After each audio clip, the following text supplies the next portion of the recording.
noticed, I took a day off. So now I'm back today, and my special guest host today is going to be Eric Allen. And you guys probably know him as EA. He is here. But we also have another guest that's coming today, and her name is Kiana Nicole. She is the author of this book. This book is called A Body to Kill For. Now, I read this book. This is a really good book.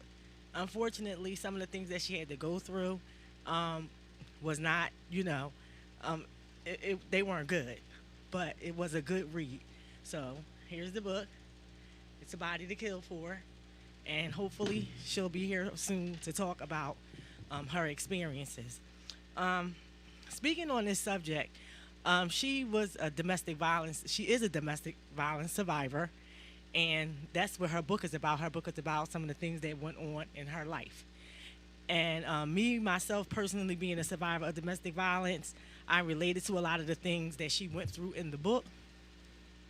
And sometimes as women, well, I know personally for myself, sometimes we don't always step away when we see the signs. We see the signs, but we say, oh, well, maybe it ain't that bad, and maybe he just acting like this for right now. Maybe he going through something. But I just want to say to the women out there who go through these situations, if it happened one time, 9 times out of 10, it's going to happen again. And it's up to us as women to not accept these actions from men. A lot of times, they are going through their own things, or whatever their background was. Maybe they came up in an abusive household themselves, and sometimes when you grow up with things, it's easier to fall back into that situation. I know myself personally, I grew up around domestic violence, and as a child it was scary, but when you grow up, you forget sometimes. You don't go back into those crevices of your mind of the things that you saw when you were a child, and sometimes you get yourself caught back up in situations that you saw. Maybe your mother, maybe your aunt, sisters, cousins, other people get caught up in domestic violence, and we don't take the signs. We don't often learn from what we saw. Or sometimes some people won't wake up. Some people don't, get a warning. Some people lose their lives, and they never have a chance to come back from that. So, when Kiana gets here today, I don't want to go into her book. I'll let her go into the book. Oh, she's here. She's here, so she can go into the book. But as I was saying, I related to a lot of the situations that she said in her book. Maybe not the exact situations. Hello. Hi, how are you? But being a survivor of domestic violence myself, I unfortunately lost my daughter to the person that I was in this relationship with, and not having the wits about me to get out sooner, it caused me to lose the life of my daughter. And so my guest is here. How you doing today? Hi, Thank you for so having much for me. coming. Thank you so much for coming. I was just telling the audience about your book, and I did read. I actually read it 1.5 times. I didn't finish reading it because I wanted to go back through it so I could ask you some questions about it. But I'm sorry that you had to go through the things that you went through. But I thank you for writing this book. I don't know if, as I was saying, I went through in my childhood. I witnessed domestic violence, Okay. and then in my adulthood, I was a domestic violence. I was in a relationship where it was domestic violence, and I guess when from your books, I don't know if that was your situation, but for me, I had saw it, and sometimes we don't step back. You know what I mean? Or Right. sometimes we say, "Oh, it ain't that serious." Right. You know what I mean? Mhm. Until it gets real serious. Right. So let's go into so tell me a little bit about what you went through in your book, so for the listeners. So my book is actually a novel, Okay. and it's based on true events that's happened to me in my life. So as you're reading my book, and if you know me personally, you'll say, "Oh, I remember this situation happened." I kind of worked with somebody to help me create the what's the word I'm looking for? Narrative. The character for Right. your book. Right. So I gave him all of the facts, Okay. and he helped me put it together to where as though it becomes a reader. Right. Like you said, it was something that happened to me that said, you know what, I think I really need to put this in writing so maybe I can touch some young girls out there that's going through what I've been through. For me, I would have never thought I've been through these things. Right. From me going to jail, I was sentenced to 2.5 to 5 years. And that's all because of the type of men that I allowed in my life. So that was the first encounter, which was my son's father, my oldest son. He's 15 now. Okay. And me and him, like I was like 18 or something when I met him, and he was 10 years older than me. So I was in the wrong place at the wrong time, Right. so to say.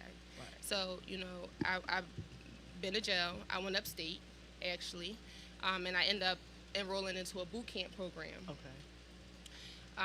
So that talks about one of the chapters of my life getting incarcerated. What really, really pushed me to write this book was my last encounter where I almost lost my life. Yes, I want to say I don't want to take it away from the people that actually went through domestic violence. Right. You know, I came encounter once in this relationship where he punched me in my stomach, you know, for something I said or I did something, you know, and I looked past it. Right. And I never thought that it would go to the extent that it went to. And it was a lot of jealousy. I don't know if he was more so jealous of the relationship me and my son had. But it was to the point where, you know, I had to remove myself from the relationship. Right. And, you know, I guess that wasn't something he wanted. So this particular night, he actually called me to, like, you know, make peace, I guess, sort of say. But in reality, that wasn't what he wanted. He just wanted me to get home. Control. So when I got home that night, it was me, my son, and my nephew in the home at the time. And, you know, he came and woke me up out my sleep. And he said, you know, so you're leaving me? And, you know, I just answered, yes, you know, I'm leaving. So at that point, that's when all hell broke out. Yes.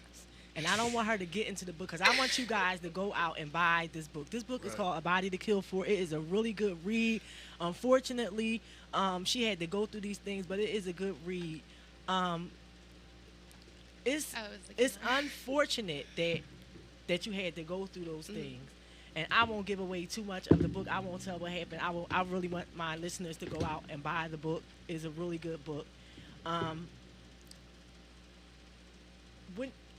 When you say jealousy in a relationship, can you elaborate a little bit more? What were you doing in your life with, you know, to give him that outlook, to, you know, to make him feel that way? Or you didn't make him feel that way, for him to have those feelings that he had. Right. So, I mean, first of all, just me being the woman that I am, you know, I'm pretty, you know, I got my head on my shoulder, you know, I have a lot going for myself. And me modeling alone was something that he didn't like. So, you know, when I would have my events, I would bring it with me because, you know, this is what I do. This is my life. Welcome, know who I am as a person. And, you know, and it's crazy because a friend of mine, we went to this event that she actually booked me for, and, you know, I brought him with me. He was like, she called me Yama. She said, Yama, you better watch him. Like, he seems like he watch every move you're making. And, you know, I didn't really pay attention, but now she told me, and then someone else also told me, like, watch how you moving. So, I mean, and it's just not him. I want to say most of my relationships, I always had an issue. And, you know, with me bringing my son up, me and him are like brothers and sisters. That's the type of relationship we have. And, you know, everybody would say, oh, you only care about you and your son. If I didn't care about my son and myself, who else is going to do this? You know, my son's father was incarcerated for 15 years. It was just, you know, I was a single mom. He went to jail when my son was 6 months. You know, thank God my mom and my dad supports me a lot through everything that I do. But, you know, just those relationships between me and my son, a lot of men are jealous of it, and I don't understand why. You know, if you're going to be in my life, you have to be in my son's life too. Like, I'm a package. It's just not me. And I could never understand to this day, like, why people are jealous of the relationship that me and my son has. Well, so it probably has a lot to do with the relationship that they had with their mother. Right. Because if a man doesn't have a good relationship with their mother, and they see you, but I noticed from a lot of men and I haven't been with a lot of men, but even other people's relationships. If a woman has a really close relationship with the son, they feel intimidated by that because they feel like she want to choose him over me. You understand? Which, as a mother, 9 times out of 10, you're going to choose your child. Right. You know, I don't like this. Some cases. Yeah. Some women show they. You know, it's not. What I feel like it's not our fault as a woman what a man is going through personally with his own things or what he went through with his life. Right. But a lot of times men don't know how to express themselves. Not to say all men, but I noticed in my life they don't really know how to express themselves in a certain way. They don't want to seem like they're weak. Right. They don't want to seem weak. So they'll use forcefulness or controlling issues or abuse to rectify the way they feel, to justify the way they feel. You know what I'm saying? And as unfortunately, women as the weaker, not always, but in strength, we often get caught up in it because they're going through their own personal things. You know what I mean? Let me speak for the men. Go ahead. Yeah. Oh gosh. Here we go. And no, to be serious, I'm gonna be serious this time, and I'm not gonna make any joking phraseologies, on this topic because my cousin has a book out.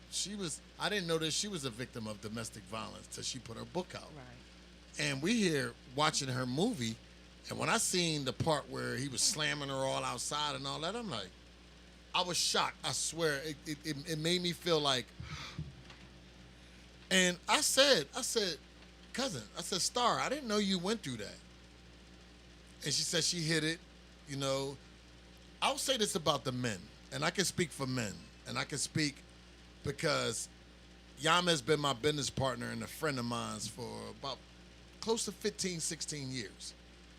And I knew of this person just from going around because a lot of the men and women had the same problems with people like me and TopModelYama, Kiana Nicole, and a bunch of other models and females that are in the industry of modeling. One young lady got murdered by her baby father, left 3 kids. We was so shocked that Vanessa Banks, I think her name is. Rest in peace, Vanessa Banks. She was a good fact. Yam, that was one of the first ones She actually did a movie with me. Yeah, me and her did a movie together. So men. Now I like to keep it real when I talk about men. Some of us can't stand what we do and say. We don't like that if you give attention, being as though y'all talk about attention to the child and the woman. We can feel some type of jealousy from the attention if it ain't all on us. Now, it depends on the man. No, honestly, some men want all the attention. Right. They want it all about them. They don't want you to get your kids know it.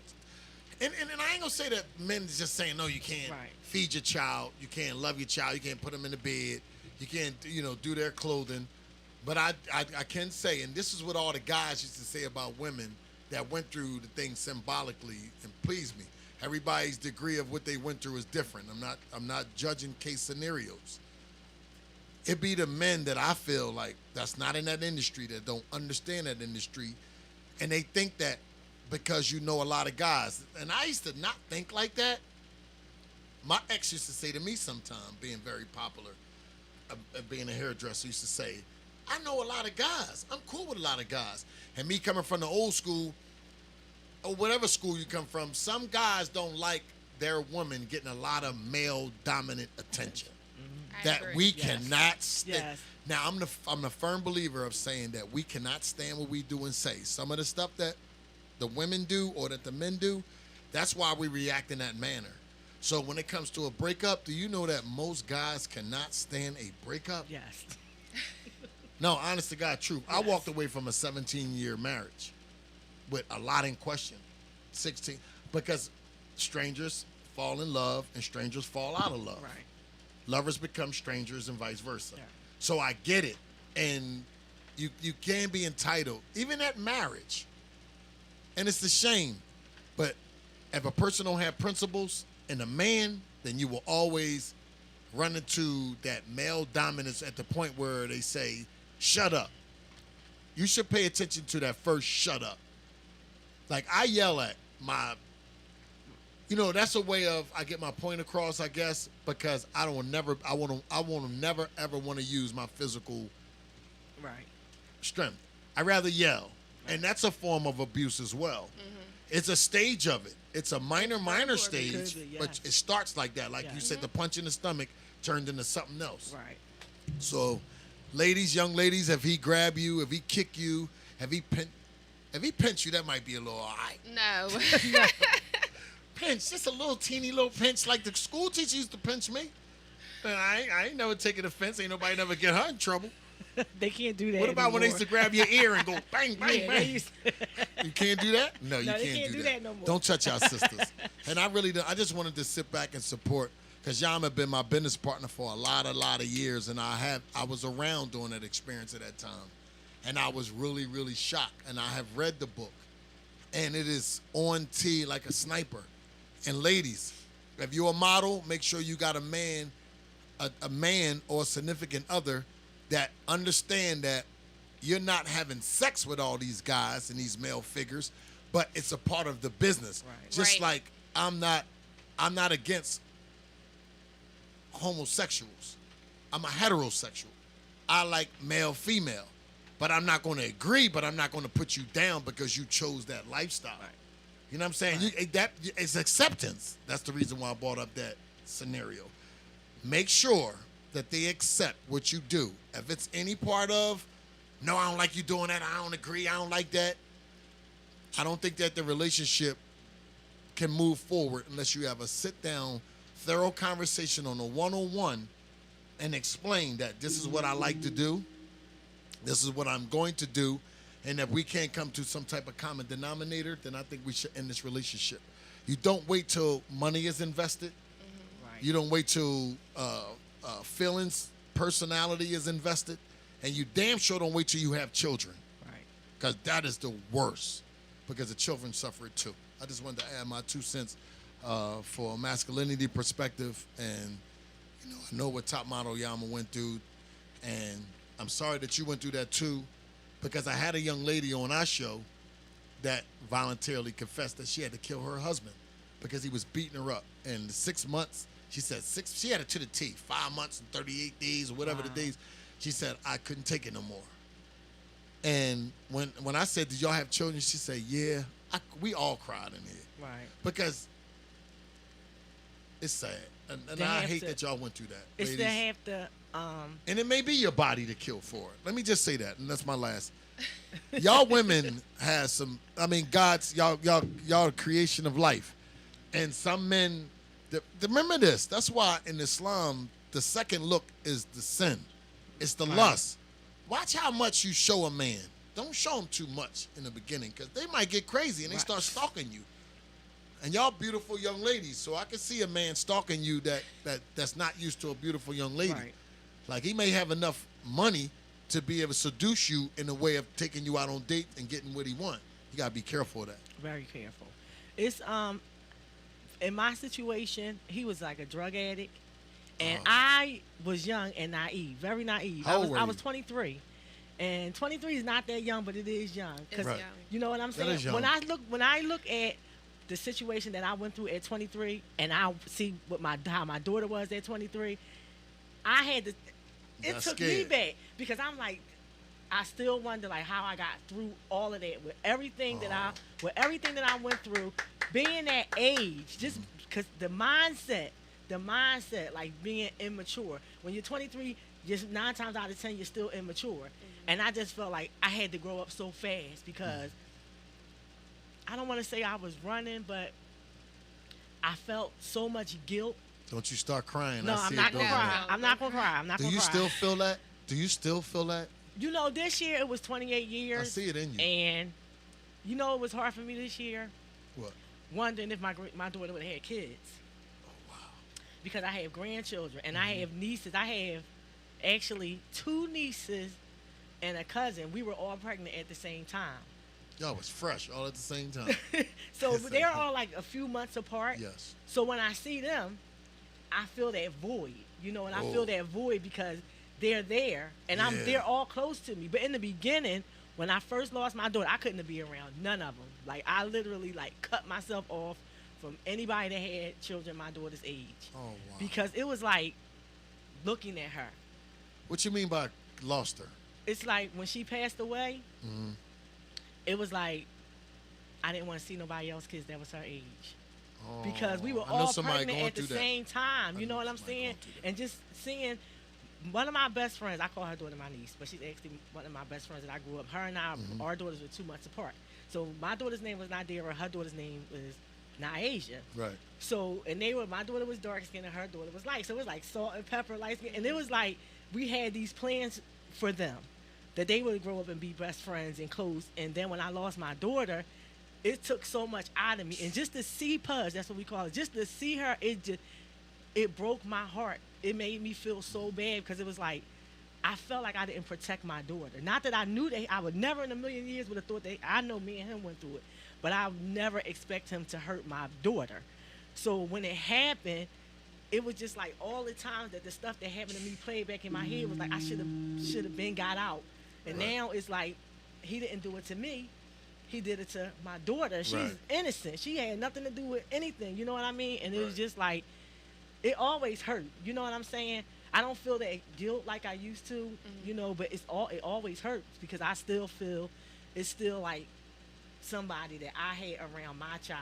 Right. It's hard to know that you didn't. It's hard that when you're a parent, you know the number one thing you want to do is protect your kids. Right. You know what I'm saying? And if you get that feeling like you can't protect your kids in your own house where your Right. child sleep, Right.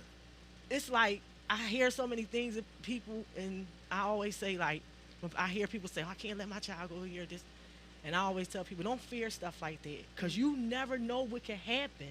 You understand what I'm saying? You can't live in fear. You can't let your fear stop the your worst. child from doing stuff either, because you never know when something can happen. So you can't have those fears. You know what I mean? And that was it was hard. Like even when I first lost my daughter, I had a hard time being around my own kids. Wow. And I had my daughter was 4 and she witnessed it, and my son was 2. Oh wow. He was 2, so he doesn't even remember the baby. My daughter witnessed it. She's been through. I even had her on the show. You know, she's been through a lot. You know, She's strong too. Strong sister. It's like you never know how life is going to go, because my daughter witnessed it. She never told. We never knew she saw what happened. We thought she heard what happened, but we didn't know she saw what happened. And she never admitted that she saw what happened until she was about 16 years old. Oh wow. Wow. So for all of these years, she was aggressive. She fought a lot in school. She, you know, she's like, you can't. Gangster. Exactly. And it wasn't until she was 16, but then she started having her guilt. Oh, I didn't help my sister. And that was something that, as a Oh, child, when you're wow. 4, if you're a child, you can't help your sister. Right. You know what I'm saying? But for all those years, that was the guilt that was overtaking her. And me, I was going through my own thing. Sometimes I didn't even ask. You know what I'm saying? Yeah. I think that I pushed a lot of it back in the back of my mind. You know what I'm saying? Because I just was trying to survive. Right. You know what I mean? And try not to break down at every minute. Because people used to always be like, oh, you so strong. I wasn't fucking strong. Right. Yeah, I started to get mad when people say, like, no, the fuck I'm not. Like, don't talk to me about it. You know what I'm saying? I literally was just living so that I try to do everything but think about it. You know what I'm saying? So what are some of the coping mechanisms that you did do? Let So me tell people you. that's tuned in, that's listening, we talking about TopModelYama's book, and of course what Khadijah went to herself. The book is called A Body to Kill For. Make sure y'all subscribe to it. It's on all platforms. Get it. How did you cope? You know, I just, because, you know, I write poems, right? So I just wrote this poem. And Do you know it? I don't know it by heart. Say a little bit of it. So I'm going to bring it up on my computer. He always Okay. put somebody He on the always spot. put somebody on the spot. Because we got to respect her listeners and respect But, the people they want to know. It was like I moved a lot. I moved from address to address to Me too. address. It's funny that you said it because I move a lot too. I moved so many times because I guess in my mind I wasn't thinking. She wasn't It's like safe. soon as something happened in one space, I was gone. Like That's a shame. I literally counted. My daughter and I counted, and I think I moved about 50 times. Wow. 50. Wow. We counted addresses. I couldn't even believe it. then I moved that many times. Like, So when I that was a started- part of coping too. That was one of the ways that I cope. It was like as soon as I felt like something was Like some not domestic right, violence it going wasn't on. even domestic. It was like if anything just got underneath my skin, I was out. And I moved a lot. And it was like the poem is called No More, and it was like I used to just feel so bad every single day. Like I never would smile. I wasn't happy. And if I did smile, I was faking. And it was just like one day I just snapped when somebody was talking to me. Like, don't fucking say I'm strong, because I'm not. I'm sitting here moving from address to address and trying to ignore life for real. I moved from address to address. I moved from job to job. I was just all over the place. You're a flip-flopper, But that huh? was... I gotta make her, because she about to cry. I don't, No, she I'm gonna not- make I'm me not cry. gonna You know cry. I'm soft. I'm I not be gonna in cry. the I'm jaw not like, gonna cry. uh. I'm not gonna cry, but it didn't really... you know when I really sat back and looked at it is when my daughter started going to prison, right? Wow. When my daughter started going to jail, she had kids. And then I had to get her kids. You know what I'm saying? I had to, and it was just like, what the is going on in my life? Because first of all, my kids, it was only those two after I lost Nadira. So my daughter didn't have a baby until she was 20. So she was gone. My daughter was out when she was a teenager. You know what I mean? Because she was rebellious and she was doing her. So when she turned 16, she didn't want to listen. She was out. So I hadn't had a baby. You know what I'm saying? And she got locked up. I think my grandson was like 3 months old. And now my whole life was in a up. I had lost my job. I was living in Williamsport. I had to move back to Philly. It was like all of this stuff was going on. And that's when I really broke down. I really broke down then because I felt like, damn, I didn't pay enough attention to what was going on with my daughter in her younger years. And now she's dealing with all of this. And because she's dealing with all this now, she can't deal with life on life terms. You understand? Because she still got all of this. And that really broke me down. Because I felt like I felt my kids. You know what I'm saying? And my kids said to me one day, my daughter said, you wasn't never home. And I wasn't never on drugs. And I'm thinking to myself, what do you mean? I'm at work. You know what I'm saying? Like, I'm working to take care of y'all. That's why. But when I thought about what she said, I wasn't home because I was running. After you come from work? No, not even. It's like I Okay. worked 2 jobs. I got you. So sometimes they had to stay with family for weeks at a time. And you know I what I'm got saying? you. And it was like, but I feel like, how can I say this? Say it. It was like I was embarrassed in front of my kids because I felt like, damn, like, because they would ask me questions like, they were small. So they was like, if the baby coming back? And I'm like, You ain't even fathom it at that time. it's like, how can you tell a 2-year-old and a 4-year-old? They don't understand the concept of death. You understand what I'm saying? And they surely don't understand that somebody that was in the house with them did it.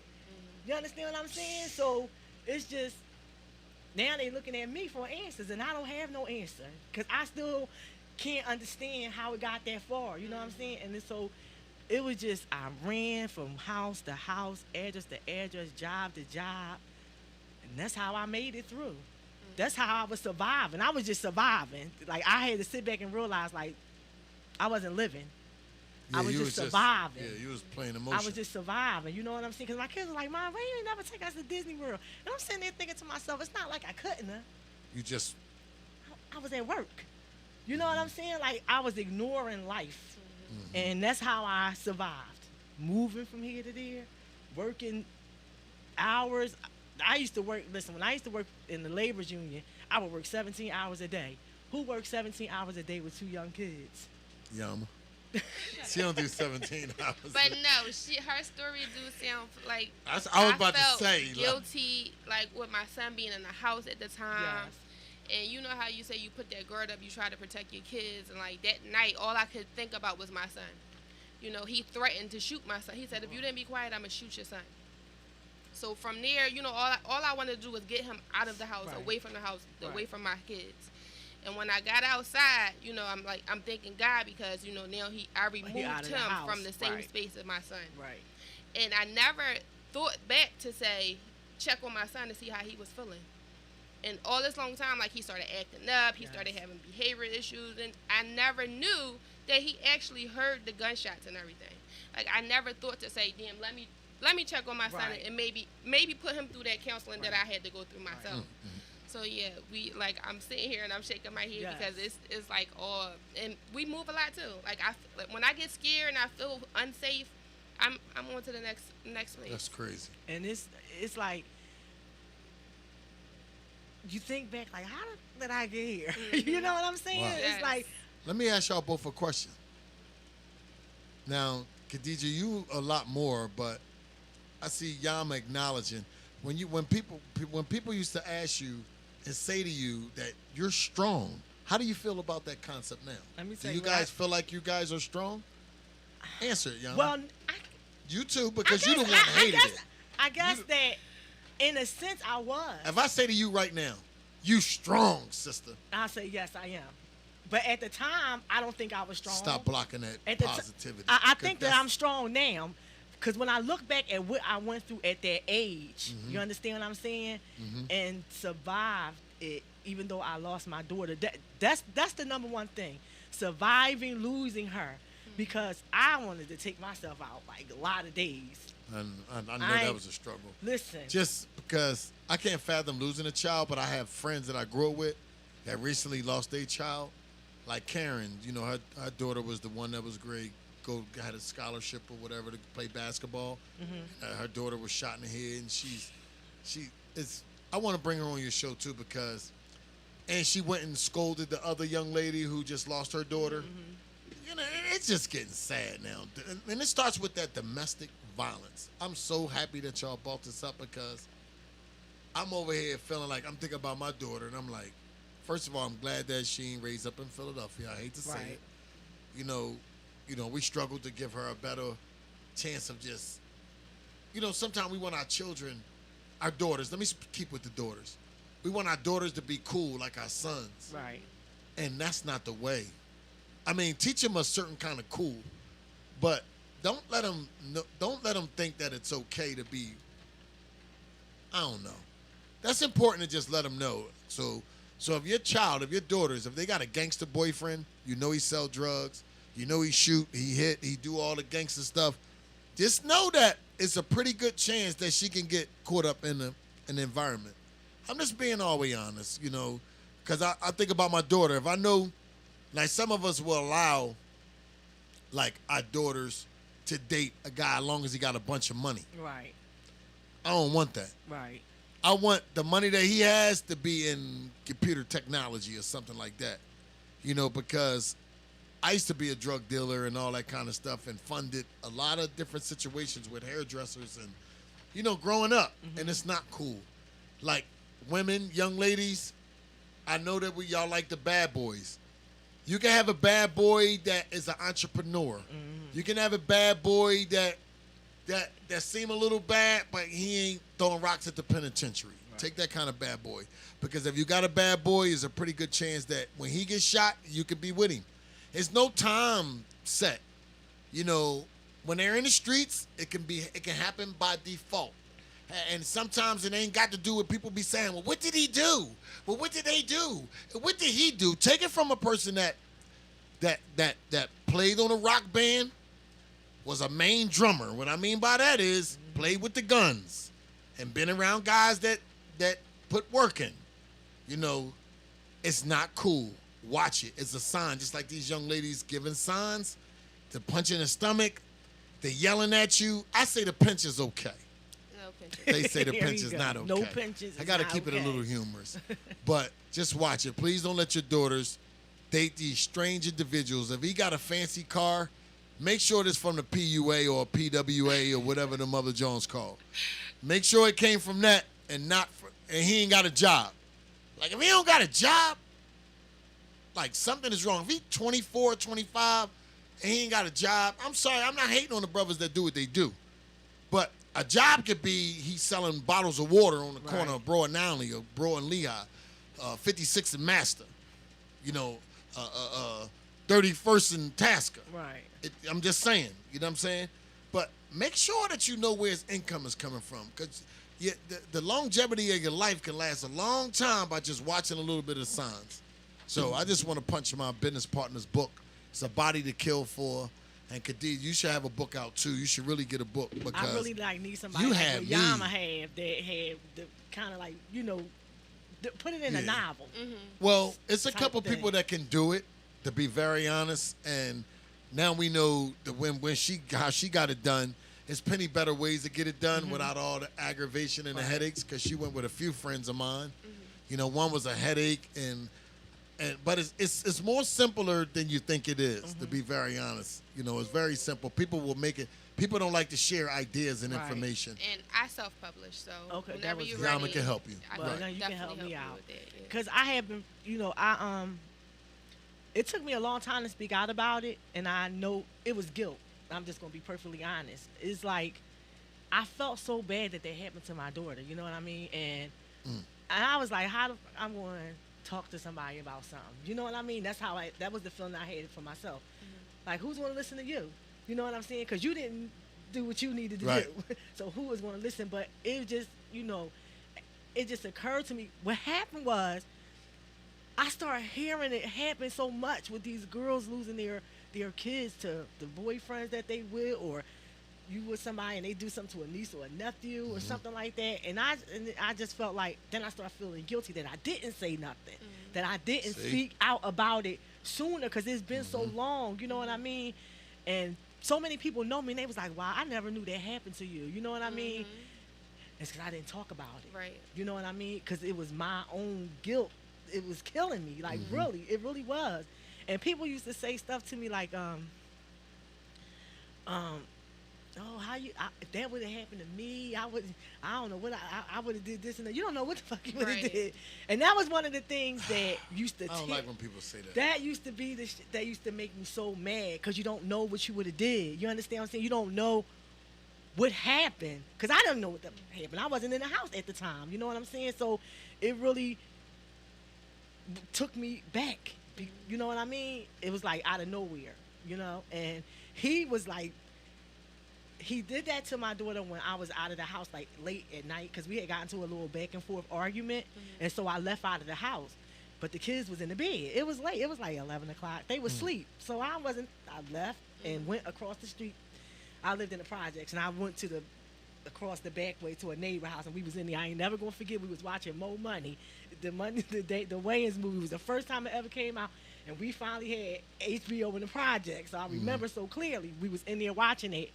And he came over there, but I wasn't thinking. Damn. He came to the Afterwards? house. After he did it. But this is what happened. He came there, right? But I wasn't thinking nothing of it, you know what I'm saying? And he just was sitting over there. He sat there with me, and I still never thought nothing of it. I didn't think nothing of it until after the whole situation, and then it started to occur to me that this was strange. You know what I mean? Why he come over? So when I went back in the house, he was like, he went in my kid's room. Now we lived in the projects, right? So the door was jammed.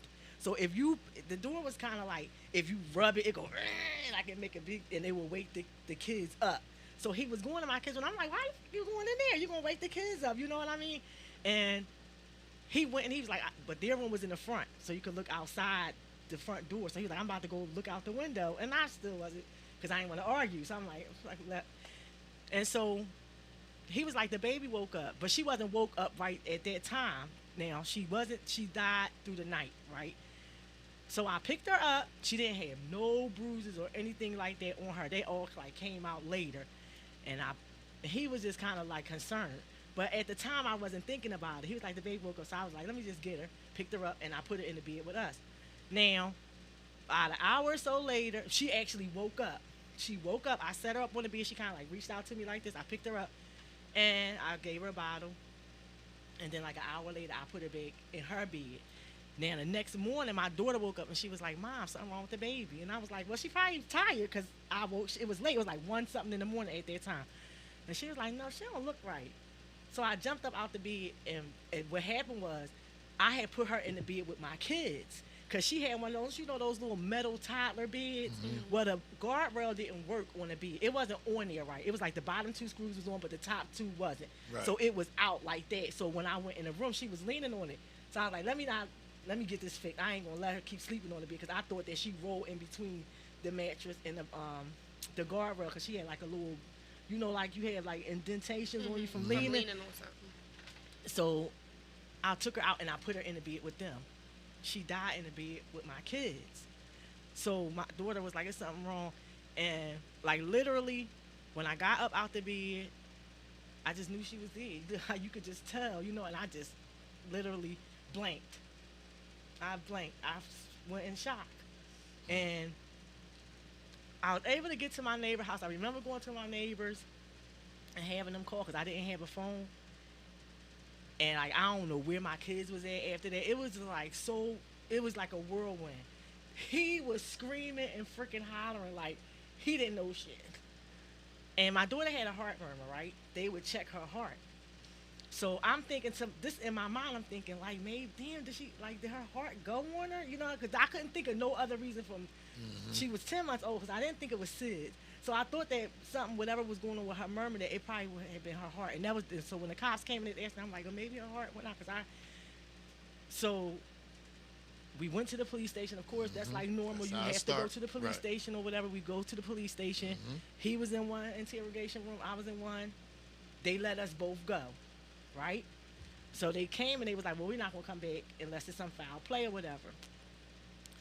So they was like, we're going to do an autopsy. That freaked me out right there because I already know, like, now y'all going to do this, and I was already, like, messed up.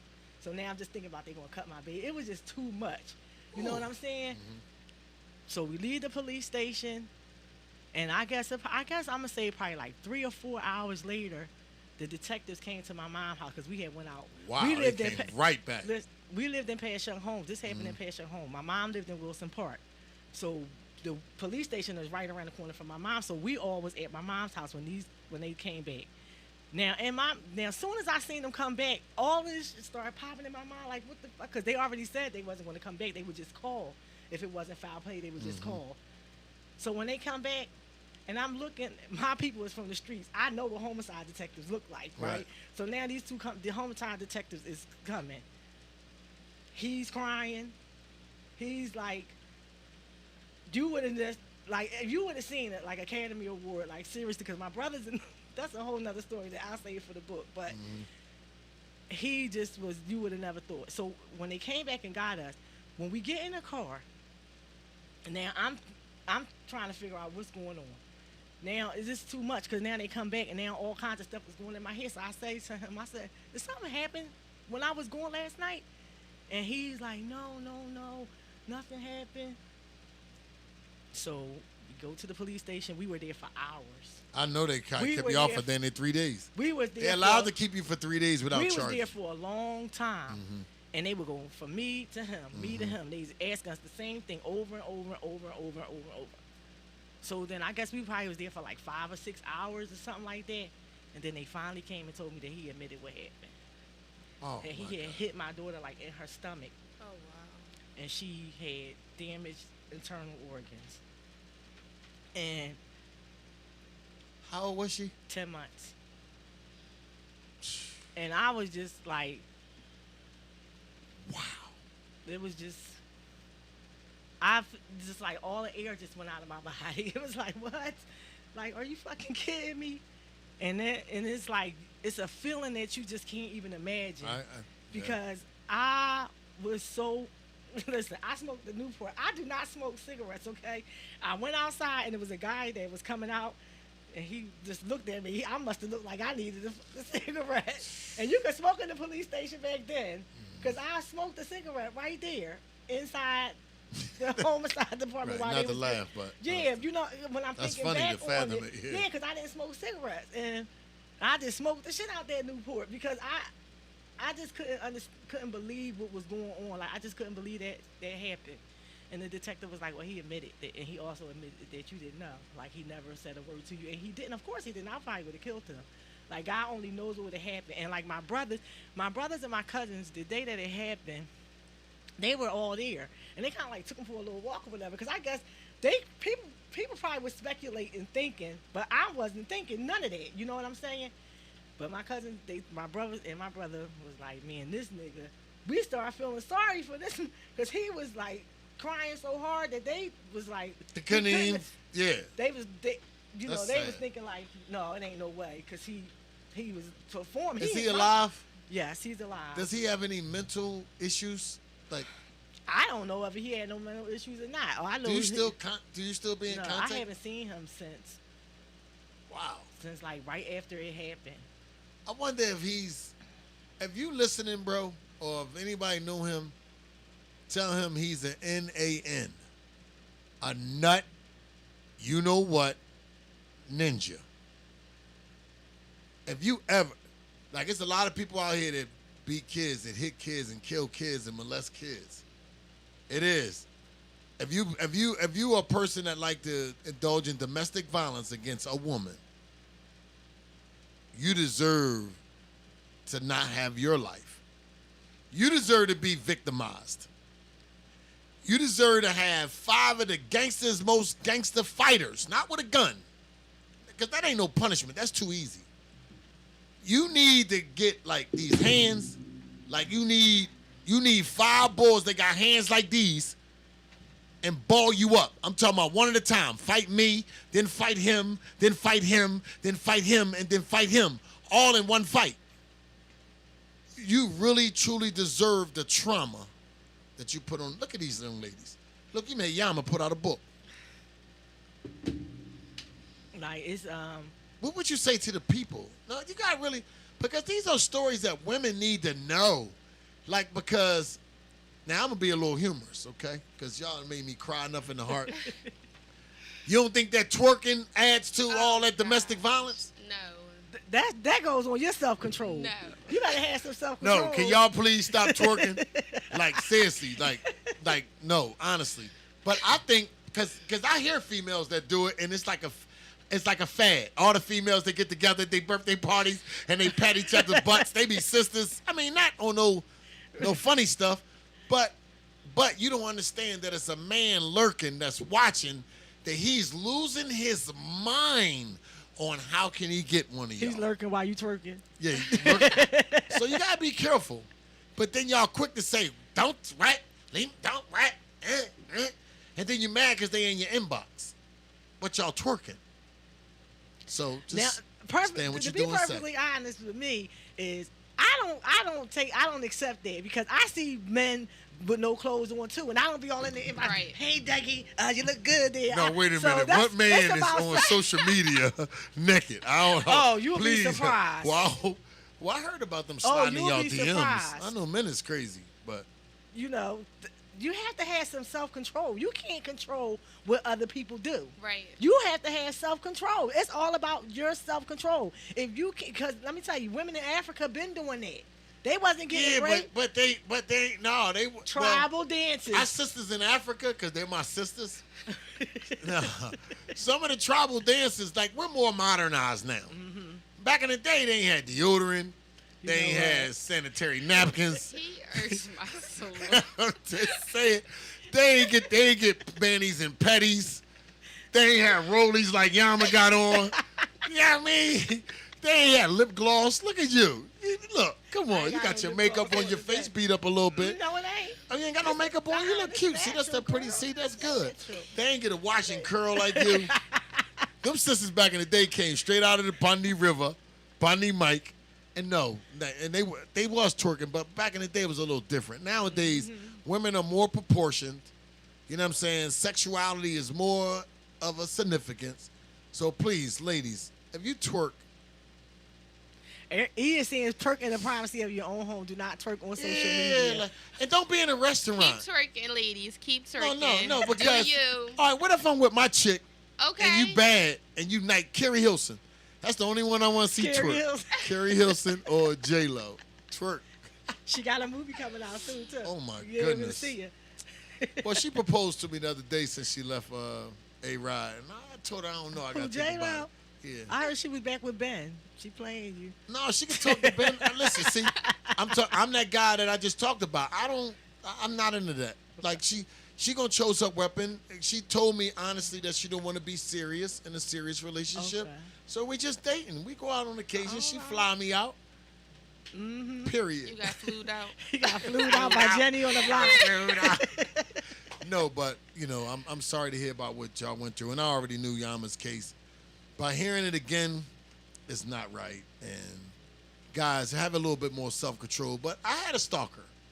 I had a woman stalk me, call all my friends. I never blocked a woman in my life except if it was a fake page. You know what I'm saying? I really want to say her name, Don't say but it. I ain't gonna say her name. Keep that between But you. she called everybody. No, it's no secret. I'm saying this because it might be people that I don't even know that she called. Okay. Because if she called my friends that she met from coming in here and said, I had the nerve to tell her that I'm not her type, she's not my type, and really stalk me bad. And I know how that felt. I'm not trying to be funny and humorous. I know it sounds funny, and I'm not trying to say but the way she stalked me, I lost a couple friends, a couple of relatives from arguing. And Rocky, we was at our show, Fake Bitches Hero. Rocky, we had our show, and Rocky got mad because she came, stood on stage. I'm like, get off, because she trying to act like nothing ever happened. So I'm like, she's like, Dad, don't talk to the sisters like that. I'm like, she trying to line me up. Don't tell me, and you the one, you got nerve. You say, all y'all fake, please sit down. All y'all average, you know what she say, all y'all average clothes, please sit the F down. So I'm like, you got a nerve, Rocky. Like, chill. But on a small note, please forgive me. I know it's nowhere equivalent to what you guys went through. As a male, that's the first time I ever experienced a stalker. So I can imagine a male-dominant species that's more aggressive than you. Now, I ain't going to say more slick and sly. I can imagine. And because God bless y'all. Honest to God, truth. I just want to say to the people out there, listen, like, do not ignore the signs. Don't. Do not ignore the signs. The signs is Don't. real. Because you could lose your life. Right. You could lose a family member that gets involved, could lose their life. Right. And it was just so funny because I had family members that knew me and him used to go, and they was like, don't call me, because if you call me, you know what I'm saying? Like, the end result. And I was like, I ain't going to get nobody involved. Yami's You know tired what of I'm shit. She saying? got brothers that move out to the third power. Because you don't want to, because you feel like you might still be with this person, so you don't want to get a person involved because you're not thinking. And then you to worry that about extent. how your family look at them when you Yes. bring them around, Yes. and you don't want people talking Yes. about. Yes. Ladies, We be doing aware too of the much signs. protecting a person that does not need to be protected Right. or shouldn't be protected.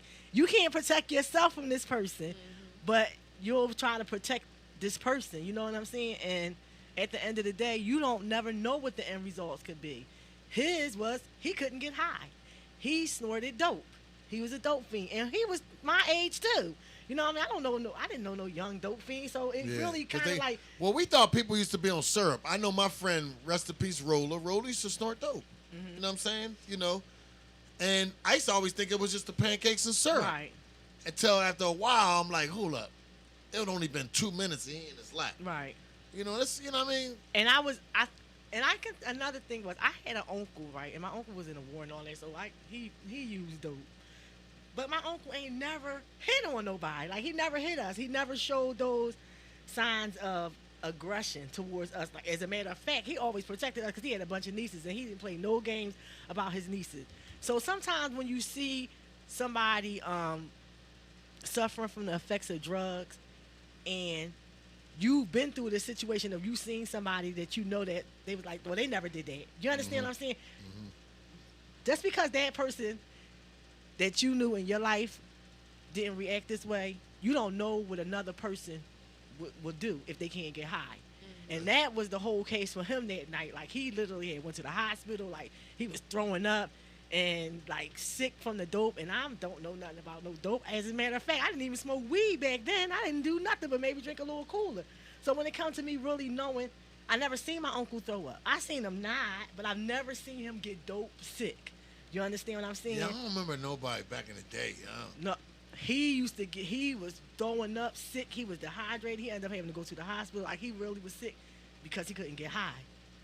And I don't know. Like, Like, I wasn't thinking, you know what I'm saying? Me and him got into an argument, and I'm just like, I'm out. I don't feel like fighting tonight, and I don't feel like arguing. Now, he'll sleep it off like any other time, you know what I mean? But this just so happened that that's not what happened. So would you say the young ladies nowadays accept the young guys that's on the perks heavy like that? Mm-mm. And they might beat them up. Would you No. tell them get away from that? Get right? away from that, because to me, my daughter was addicted to Percocets, and I don't really see a difference in the high between dope and perks. You understand? Especially if you're taking a 30 or 20 or something like that. Like, she used to get sick, and that's the stuff they give cancer patients. Yes. People with chronic pain. Yes. I used to tell my friend that's on them heavy. I used to be like, yo, women get cramps. Go take 800 Motrin. Go get an ibuprofen, 1,000 milligram. They taking leaves. No, you want to get high. Right. Just keep it real. Just say you like the high. Right. You know, don't fake it and say nah, because everybody uses I got sciatica. I got sciatica. I don't take nothing for everybody. I got sciatica. That's the reason why. Oh, as soon as they get a car accident, they can't wait to go try to get some prescribed. Yeah, that's what it is. So, you know, be aware of the signs and don't take them for granted. Right. Like, don't take that shit for granted, because it could be your life, and there's nothing to say after you're dead or after someone that you love is dead. You know, it ain't no turning back. And the pain that you have to live with, or your family members will have to go through, you know what I'm saying? It's no turning back from that. Even with time makes things better, but time don't always heal. People say time heals. Time don't heal a wound of a mother that lost their child. That's true. And I'm, you know, I feel better some days, but some days I don't.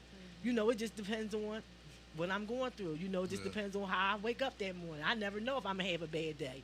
You know, some days I'm good, and some days I'm just not. You know what I mean? And you just got to be mindful. Take care of yourself first. Fuck everybody but yourself first. I'm just going to put it out there. Right. Yourself Self-love. first. You have to love yourself first, because if not, you're going to accept so much bullshit. I don't care if you've seen your mother get her ass beat, your sisters, your aunt, your cousins. Don't allow people to abuse you. That's their issue.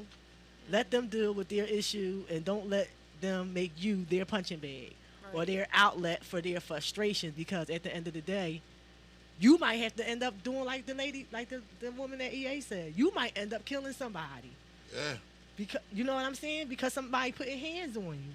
So the best thing is just to step away. Step away, because everybody got a gun nowadays. Yes. I want to thank you for allowing us to come again. You know, I've been on this show for a few times, and this is one of my favorite shows. You know, because it's just like the name, willpower. Yeah. You know what I'm saying? And thank you. It's willpower, like on some real shit. No, this was everything that happened to my life, and everything that came together, and then my father passing away, and him painting that picture.